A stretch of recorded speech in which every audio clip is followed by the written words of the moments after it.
যে নামাজ পড়ে না তার মৃত্যুটা বড় কঠিন হবে, খুব কষ্টের হবে।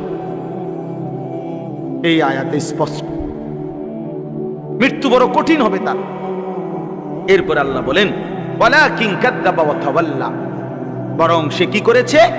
আমি আল্লাহকে মিথ্যা মনে করেছে, আর আমি আল্লাহর হুকুম থেকে মুখ ফিরায় নিয়েছি, মুখ ফিরায় নিয়েছি। আল্লাহ তাআলা বলেন সুম্মা যাহাবা ইলা আহলিহি ইয়াতামাত্তা, আমার নাফরমানি করে নিজ পরিবার পরিজন বন্ধু স্বজনের সাথে অহংকারের সাথে হাঁটা চলা করছে। মানে একে তো নাফরমানি করছে, আবার বউ বাচ্চা নিয়ে এমন ভাবসাব চলাফেরা, অপরাধী অথচ কোনো অনুশোচনা লজ্জিত কোনো ভাব নেই। এমনি তো সুদখোর, কিন্তু এটা যে অপরাধ খবরও নাই। হে চেহারা শুধু দেখলে বুঝাও যায়। এমনি তো হারামখোর, কিন্তু চেহারা শুধু দেখলে বুঝাও যায় না, ভাবসাব এমন ফুর্তিতে আছে।